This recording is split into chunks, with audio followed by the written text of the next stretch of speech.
தேசிய வளர்ச்சியை மாற்றியமைக்கும் சக்தியாக ஏஐ கருதப்பட வேண்டும் என ஜனாதிபதி கூறுகிறார்.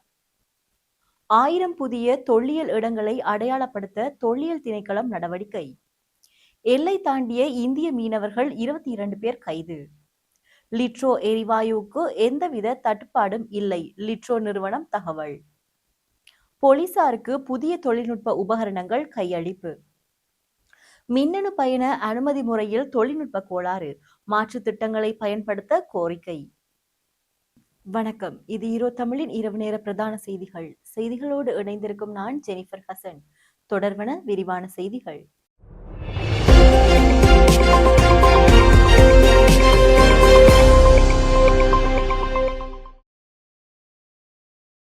செயற்கை நுண்ணறிவு ஏஐ தொழில்நுட்பமானது அனைத்து நாடுகளுக்கும் சமனானதாகவும் கலாச்சார விழுமியங்களை பாதுகாப்பதாகவும் அமைய வேண்டும் என ஜனாதிபதி அனுரகுமார திசாநாயக்க வலியுறுத்தியுள்ளார். இந்தியாவில் புதுடெல்லியில் இடம்பெற்ற ஏஐ இம்பேக்ட் உச்சி மாநாட்டில் உரையாற்றிய போதே இவர் இவ்வாறு குறிப்பிட்டுள்ளார்.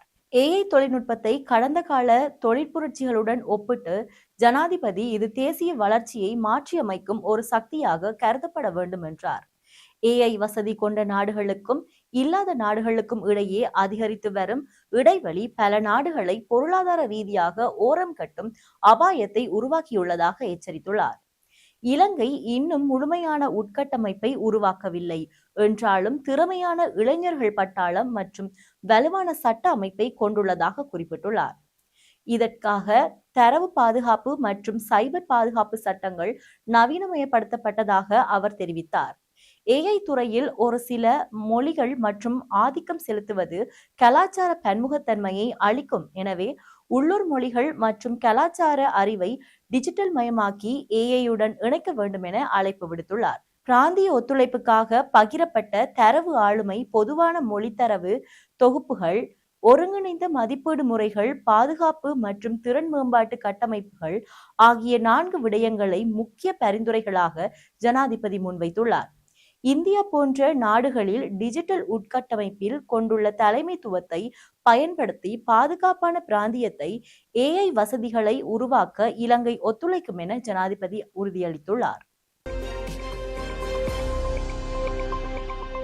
இலங்கையில் இதுவரை அங்கீகரிக்கப்படாத தொல்பொருள் பெறுமதிமிக்க சுமார் 1000 இடங்களை பாதுகாப்பதற்கான விசேட வேலை திட்டம் ஒன்றை அரசாங்கம் ஆரம்பித்துள்ளதாக புத்த சாசன, மத மற்றும் கலாச்சார விவகார பிரதி அமைச்சர் கமகெதர திசாநாயக்க தெரிவித்துள்ளார்.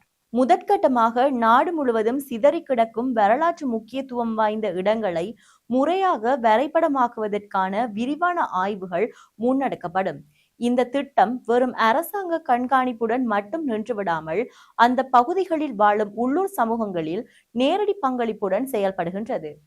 அடையாளம் காணப்படும் வரலாற்று சின்னங்களை பராமரிக்கவும் அவற்றை சிதைவுகளில் இருந்து பாதுகாக்கவும் உள்ளூர் மட்டத்தில் சமூக பாதுகாப்பு குழுக்கள் அமைக்கப்படவுள்ளன. நாட்டின் கலாச்சார மரபுகளை அடுத்த தலைமுறைக்கு கொண்டு செல்லும் நோக்கில் இனம் காணப்படாத இந்த தொல்பொருள் தளங்களுக்கு சட்டப்பூர்வ பாதுகாப்பை உறுதி செய்ய அரசாங்கம் முன்னுரிமை அளித்து வருவதாக பிரதி அமைச்சர் மேலும் சுட்டிக்காட்டியுள்ளார்.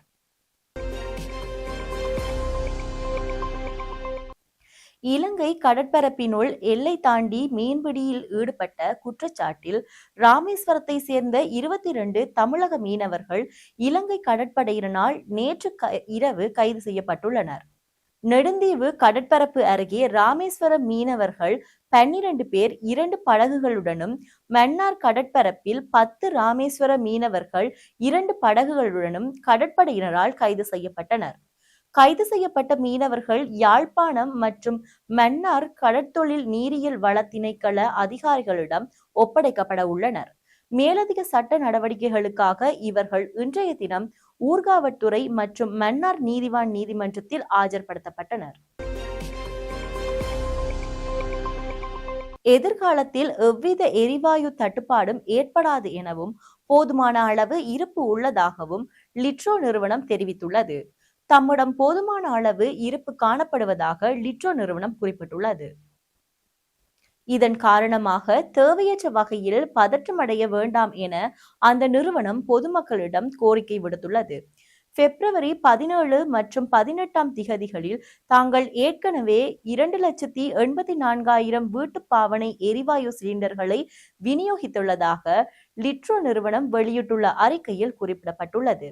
இன்று முதல் சனிக்கிழமை வரை மேலும் 3,51,000 வீட்டு பாவனை எரிவாயு சிலிண்டர்கள் விநியோகிக்கப்பட நடவடிக்கை எடுக்கப்பட்டுள்ளதாக லிட்ரோ எரிவாயு நிறுவனம் மேலும் தெரிவித்துள்ளது.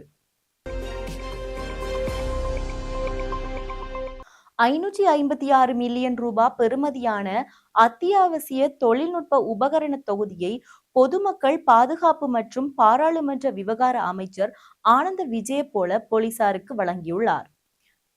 பொதுமக்கள் பாதுகாப்பு மற்றும் பாராளுமன்ற விவகார அமைச்சில் வைத்து குறித்த உபகரண தொகுதியை அமைச்சர் போலீஸ் மா அதிபர் பிரியந்த வீரசூரியவிடம் வைபவ ரீதியாக கையளித்துள்ளதாக போலீஸ் ஊடக பிரிவு தெரிவித்துள்ளது. சமீபத்திய வரலாற்றில் போலீசாருக்காக அதிகூடிய நிதியை செலவிட்டு வழங்கப்பட்ட உபகரண தொகுதி இதுவென குறிப்பிடப்படுகிறது.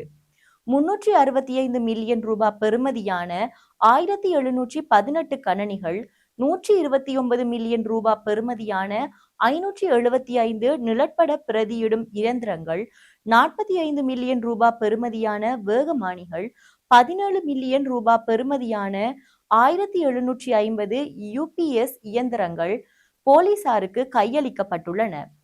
சட்டம் மற்றும் பொதுமக்கள் பாதுகாப்பை மேலும் உறுதி செய்வதற்காக போலீசாருக்கு தேவையான தொழில்நுட்ப மற்றும் பௌதிக வளங்கள் வழங்குவதன் மூலம் மக்களுக்கு வினைத்திறனான சேவையை வழங்குவதும் போலீஸ் உத்தியோகஸ்தர்களின் கடமைகளை இலகுபடுத்தும் இதன் மூலம் எதிர்பார்க்கப்படுகிறது.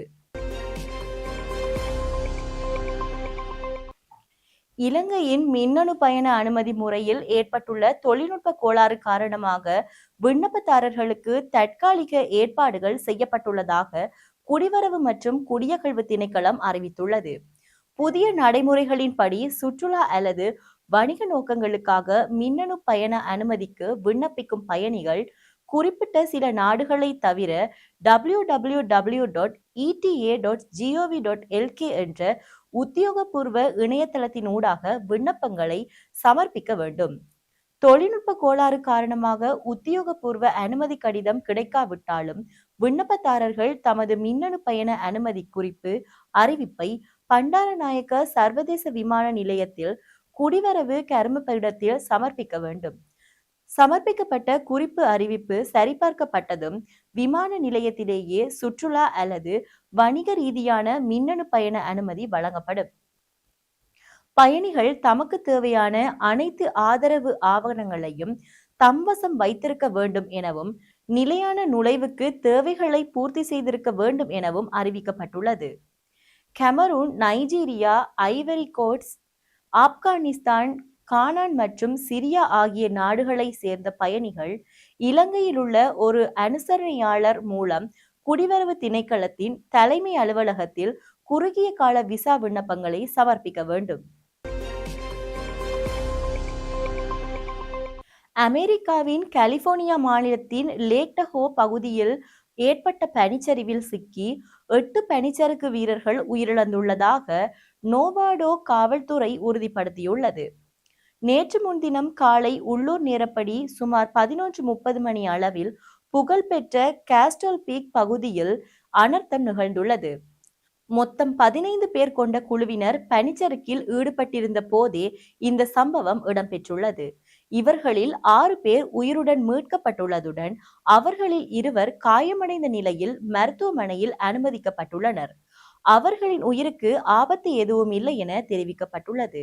இந்த நிலையில் காணாமல் போயுள்ள எஞ்சிய ஒருவரை தேடும் பணிகள் தீவிரமாக முன்னெடுக்கப்பட்டு வந்த நிலையில் தற்போது மீட்பு பணியானது சடலங்களை மீட்கும் பணியாக மாறியுள்ளதாக அதிகாரிகள் தெரிவித்துள்ளனர். அந்த பகுதியில் நிலவும் கடும் பனிப்பொழிவு மற்றும் சூறாவளி காற்று காரணமாக மீட்பு பணிகளில் பெரும் சவால்கள் நிலவுகின்றன. மேலும் பனிச்சரிவு ஏற்படும் அபாயம் உள்ளதாக எச்சரிக்கப்பட்டுள்ளதால் மக்கள் அந்த பகுதிகளுக்கு செல்வதை தவிர்க்கவும் என கேட்டுக்கொள்ளப்படுகின்றது. செய்திகளின் நிறைவாக மீண்டும் தலைப்பு செய்திகள். தேசிய வளர்ச்சியை மாற்றி அமைக்கும் சக்தியாக AI கருதப்பட வேண்டும் என ஜனாதிபதி கூறுகிறார். 1000 புதிய தொல்லியல் இடங்களை அடையாளப்படுத்த தொல்லியல் திணைக்களம் நடவடிக்கை. எல்லை தாண்டிய இந்திய மீனவர்கள் 22 பேர் கைது.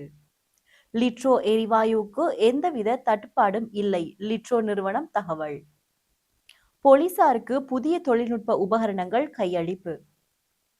மின்னணு பயண அனுமதி முறையில் தொழில்நுட்ப கோளாறு, மாற்று திட்டங்களை பயன்படுத்த கோரிக்கை. இத்துடன் ஈரோ தமிழின் இரவு நேர பிரதான செய்திகள் நிறைவடைந்தன. நன்றி.